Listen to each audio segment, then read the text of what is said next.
Assalamualaikum warahmatullahi wabarakatuh. Hello everyone, I'm Sandra Amelia, a student of Siliwangi University.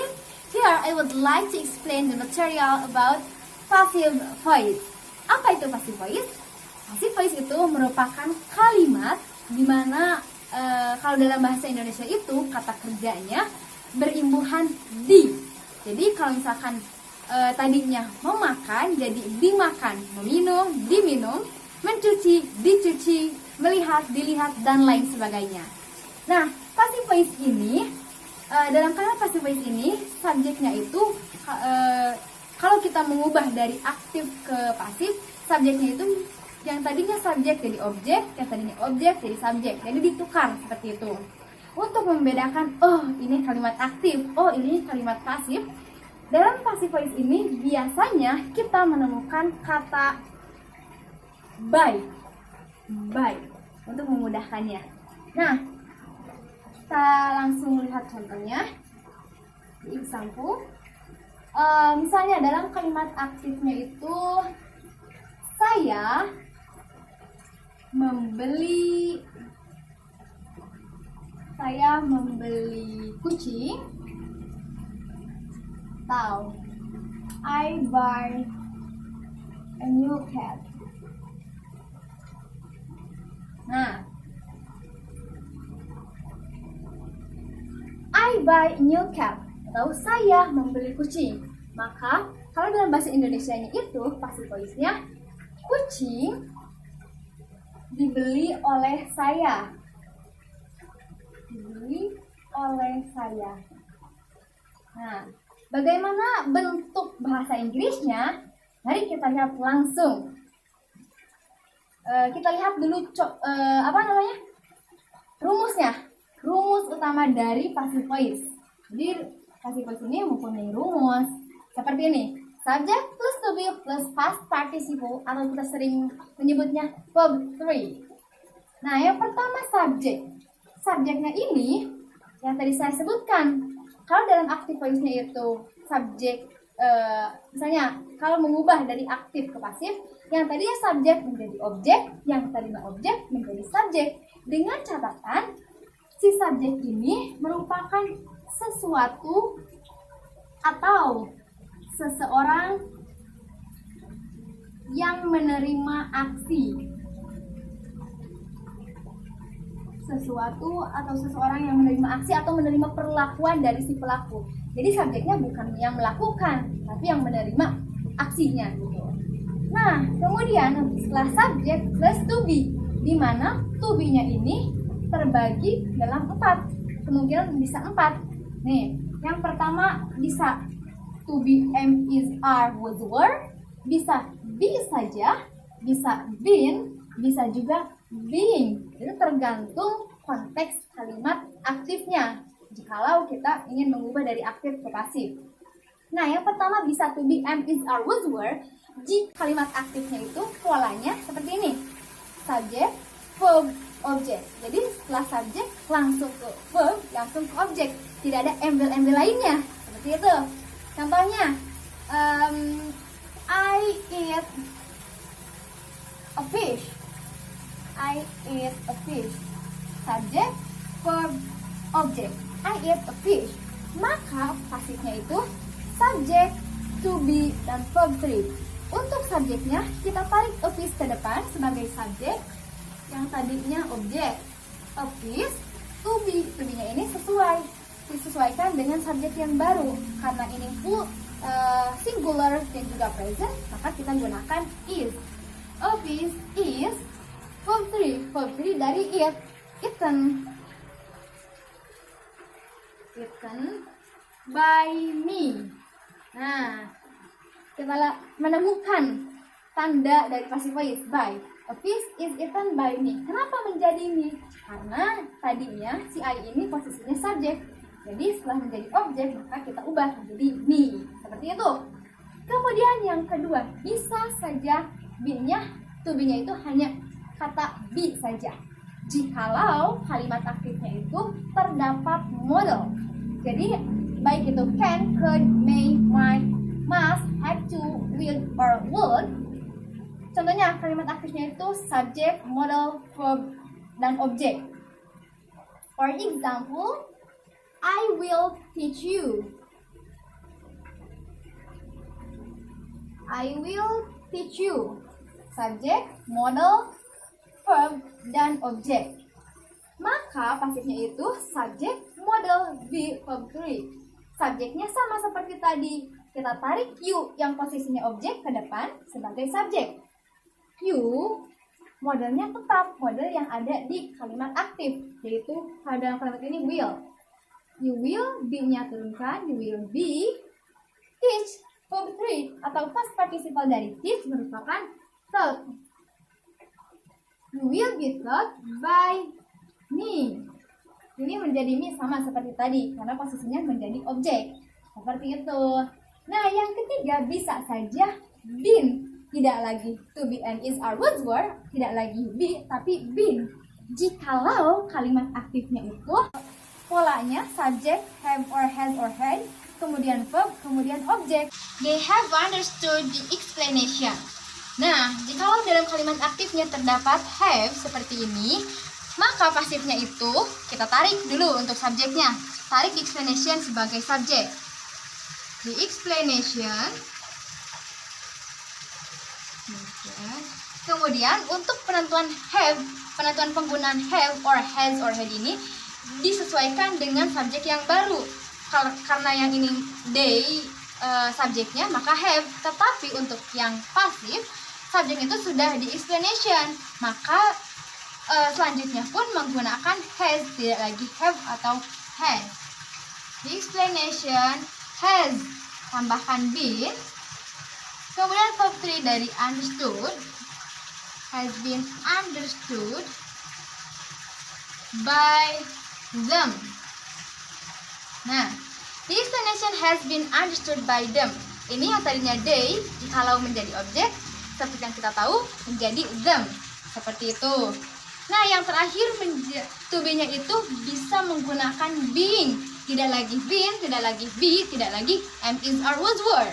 Jikalau kalimat aktifnya itu terdapat verb ing, baik itu verb ing-nya, polanya subject to be verb ing objek, ataupun terdapat has, have, had, been, kemudian baru verb ing. Contohnya untuk yang ini, habis. I am eating a fish. I am eating a fish. Nah, ataupun yang ini, I have been eating a fish. Nah, jikalau seperti ini terdapat verb ing,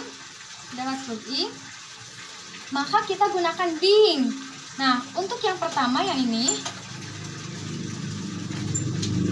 I am eating a fish, maka kita langsung saja a fish. Mohon maaf karena habis, kita langsung sebutkan saja ya. Kita langsung tarik a fish menjadi subjek, a fish. Nah, untuk to be-nya disesuaikan dengan subjek yang baru. Karena subjek yang barunya itu a fish, yang mana merupakan singular dan present, maka untuk a fish ini to be-nya menggunakan is. A fish is being eaten by me. Kenapa menjadi eaten? Karena tetap untuk verb-nya berubah menjadi past participle. Jadi a fish, saya ulangi, a fish is being eaten by me. Seperti itu. Kemudian yang terakhir. Nah, kalau yang terakhir sama saja, hanya ditambahkan has or have or had, kemudian been, kemudian being, dan verb 3. Jadi contohnya yang ini menjadi, yang tadinya I have been eating a fish menjadi a fish. Kemudian ininya sama, disesuaikan dengan yang a fish. A fish has been being eaten by me. Seperti itu. Jadi untuk penentuan to be ini bisa to be And is are with verb, bisa be, bisa being, bisa being, tergantung konteks kalimat aktifnya. Jika kita ingin mengubah dari kalimat aktif menjadi pasif, seperti itu. Alright everyone, this my explanation about passive voice. Mari kita lanjutkan ke materi kedua. Alright everyone, here are the second material. We would like to explain about how to use relative pronoun who, whom, whose, which, and that. Oke, yang pertama kita bahas who. Ya, ini semua kata hubung, tetapi beda penempatannya sesuai dengan kalimat yang ada. Yang pertama who dulu. Who. Who ini digunakan sebagai kata hubung di mana penulis ingin menjelaskan subjek orang. Ini untuk subjek orang. Maksud subjek orang ini di mana subjeknya itu bukan benda, bukan hewan, bukan tumbuhan, tetapi orang yang mana posisinya sebagai subjek. Kita langsung lihat example. For the example, the girl who wears red veil is my sister. Alright, the girl who wears red veil is my sister. Kenapa di sini memakai who? Karena penulis ingin menjelaskan mengenai the girl yang wears red veil. Yang mana the girl ini, of course, merupakan orang dan posisinya sebagai subjek. Maka kata hubungnya kita pakai who.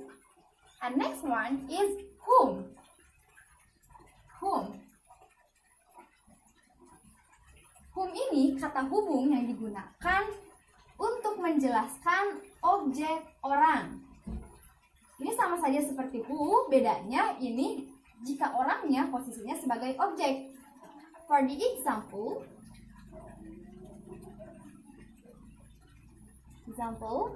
the man whom we met at the market is our old friend. The man whom we met at the market is our old friend. Kenapa di sini menggunakannya whom? Karena penulis ingin menjelaskan mengenai the man. The man yang ditemui di pasar adalah teman lama kita. Yang mana the man ini of course orang dan posisinya sebagai objek meskipun di awal kalimat. Karena untuk subjeknya itu ialah we. Seperti itu. Kemudian whose. Whose ini digunakan sebagai kata hubung untuk menjelaskan kepemilikan.